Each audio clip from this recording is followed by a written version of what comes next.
are interesting reports coming out in regards to L'Jarius Sneed and that the Kansas City Chiefs may be interested in trading him.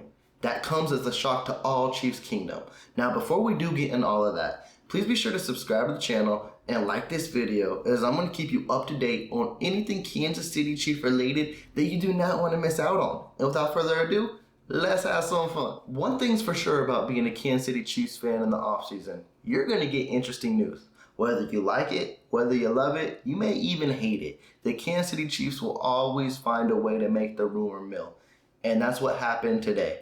Daniel Jeremiah has an article out where he assumes, well not assumes, but what he gathered is basically that the Kansas City Chiefs may be interested in trading L'Jarius Sneed before his rookie contract runs out.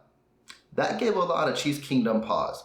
But at the same time, it should not surprise a lot of us as well after what we experienced last offseason with the fact where we had to trade a Tyreek Hill, where we had to let Charvarius Ward go get a bigger payday, where we let Tyrann Mathieu walk. We let a few big names go. That way we can free up cap space, have that draft capital, and build up this team again.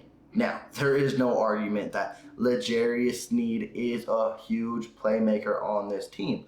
Honestly, he's top 3 on the defense. I think if you were to rank them, you would have it Chris Jones, Nick Bolton, and L'Jarius Sneed. Now, the thing that gets interesting, and where I can see the perspective on if the Kansas City Chiefs deal L'Jarius Sneed is, what does that contract come out to in an extension-wise and what L'Jarius Sneed wants annually per year? Now, L'Jarius Sneed, to me, doesn't come off as a guy that is going to demand, hey, I want #1 cornerback pay, I want to break the bank, and I want to be paid like the best. But I do still think he wants to get paid for what he's done on the field, and that is rightfully so too. Definitely coming off of his best year where he had 100 tackles combined, he had 3.5 sacks, and 3 picks too. And the thing about that too is he's not even in his prime yet. He's literally entering that too. Now, I can see why the Kansas City Chiefs might want to kind of be on pause. And definitely if L'Jarius Sneed's price point comes at around $20 million a year. Definitely for how they drafted last year as well. We're drafting guys like Trent McDuffie, Jalen Watson, and Joshua Williams. 3 guys that contributed hugely on this Super Bowl run and bringing a Lombardi back to Arrowhead. But the thing with those 3 guys, maybe despite one, because Trent McDuffie can do a lot, and so you put him into the role, I wouldn't doubt him whatsoever, but right now, they are not a L'Jarius Sneed. And you guys have heard me time in and time out on this channel mention that L'Jarius Sneed is Steve Spagnuolo's favorite player. You can tell. He could put him anywhere on the field and he will dissect, whether it be on a wide receiver, whether it be on a tight end, whether it be on a running back, or if you need him to go after the quarterback and get a sack, he will. That's what makes him such a rare breed, and that's what makes it kind of hard to say, is L'Jarius Sneed expendable? Now, what would the Kansas City Chiefs do in that aspect? I will have a player in mind later on in this video, but if you're just focusing on the 3 rookies right now, your main come to conclusion would be, can a guy like Trent McDuffie step in and fill in that role? And we've seen Trent McDuffie step in slot and outside cornerback. We've seen him in a couple blitz packages too, not as a success rate as a L'Jarius Sneed, but at the end of the day, L'Jarius Sneed has basically perfected that as well, which again is to the point, is that worth $20 million? Because someone would pay that, someone might even trade for that.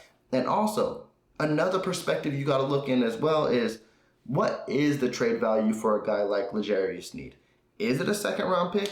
Because if it is, the Kansas City Chiefs might want to take that. Is it a 2nd round pick with a 5th round pick? That would be hard to turn down.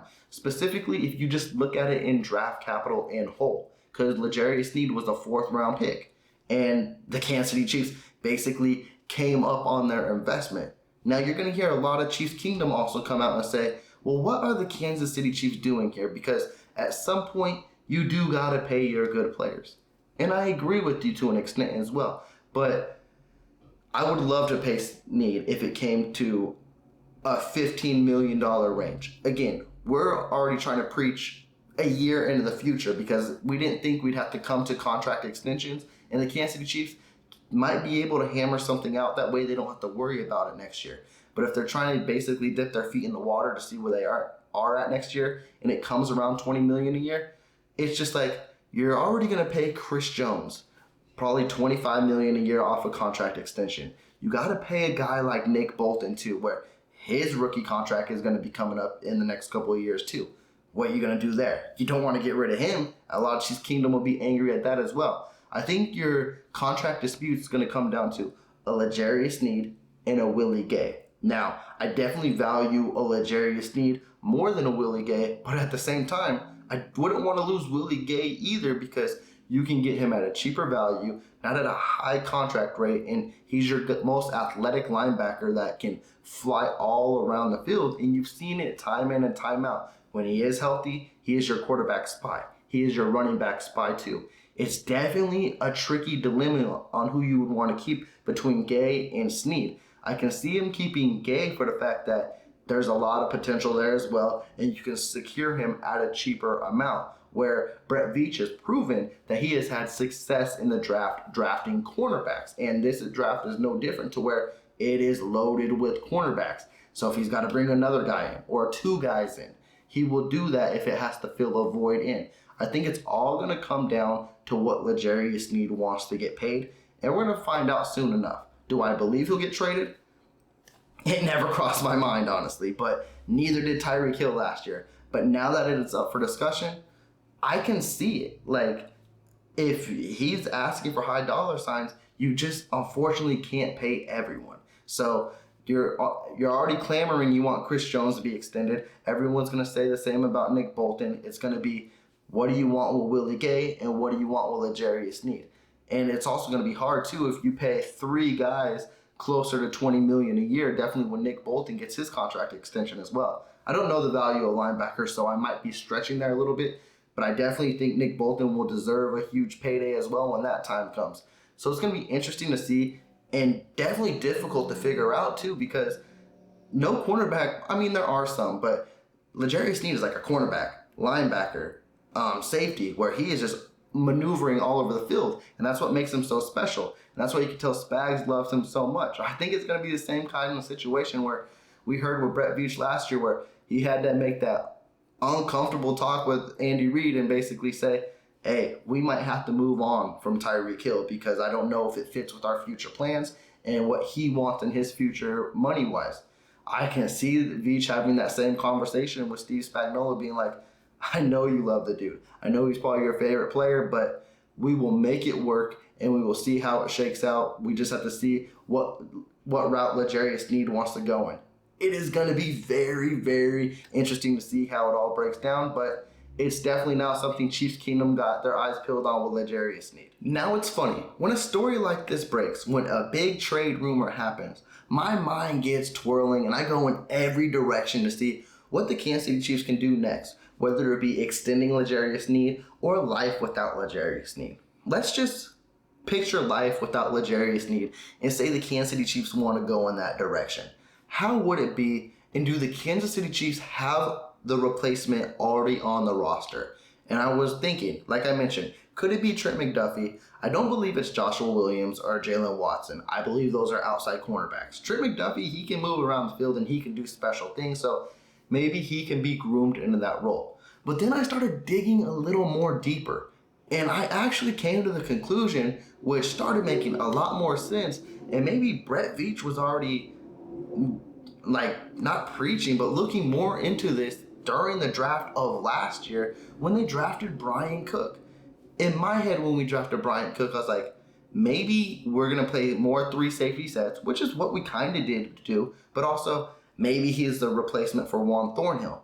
But then I started clicking, and I was like, man, Brian Cook is a thumper. Now, I'm not saying he's a cornerback by any stretch of the imagination, but could he play a role kind of similar to what Tyron did? And you kind of groom him into that aspect where go after the running back, you go after tight ends, and you get those safety blitzes, and you go after the quarterback. Now, the thing that's going to be very interesting to me moving forward is, what will the Kansas City Chiefs do with Juan Thornhill? If the Kansas City Chiefs are interested in bringing back Juan Thornhill, which I don't think he will command too big of dollar signs, and I don't think he has outpriced his marketing at KC, I think the Chiefs can re-sign him. So if you have Justin Reed and you have Juan Thornhill coming back, which I think have been growing immensely in this defense, and you saw it at the end of the year. And then you have now Brian Cook maybe taking on a different role, kind of similar to what a L'Jarius Sneed did. Now, Brian Cook is not going to be a cornerback by any stretch of the imagination. But like I mentioned, he might be able to come in on those blitzing downs. He might be able to come in on those downs where you got to seek after the running back. He could have a way bigger role. And maybe that's what he was drafted on this team to do. Because I had a hard time picturing why Brian Cook at this point. Like, I didn't understand in the draft initially. But if it was for something like this, to see a departure of either a L'Jarius Sneed or even a Juan Thornhill, it does make complete sense. Also, too, you got to see how Kansas City moves in the draft. They do this. They basically foreshadow and they see their next move before anyone else does. I remember they seen it as early as, I remember when Dontari Poe was our defensive tackle, and then we drafted Chris Jones. And then everyone was like, well, why would we do that? We're just trying to get a really good duo. The Chiefs knew before anyone else that Dontari Poe was going to outmarket himself out of Kansas City, and look what happened. Now the Kansas City Chiefs have the best defensive tackle in the league in Chris Jones. We always say in Veach we trust. You really got to believe it in these type of scenarios. He knows how to manage this team. He knows how to put the best 53-man together. And if it happens to be without L'Jarius Sneed or extending him, I believe he will make the right call. But with that, Chiefs Kingdom, I'm going to cut this video off. You let me know how you feel about this L'Jarius Sneed rumors coming out, how you think we should approach it. I know a lot of y'all are basically hot. I've already seen it on social media. You're like, there is no way we can move on from L'Jarius Sneed. Hey, we said the same thing about Tyreek, and look, we was holding up a Lombardi. If Veach thinks it's the right thing to do, then I'm all aboard. So with that, please be sure to subscribe to the channel. If you did like this video, please give me that big thumbs up. I'm checking out. Y'all take care.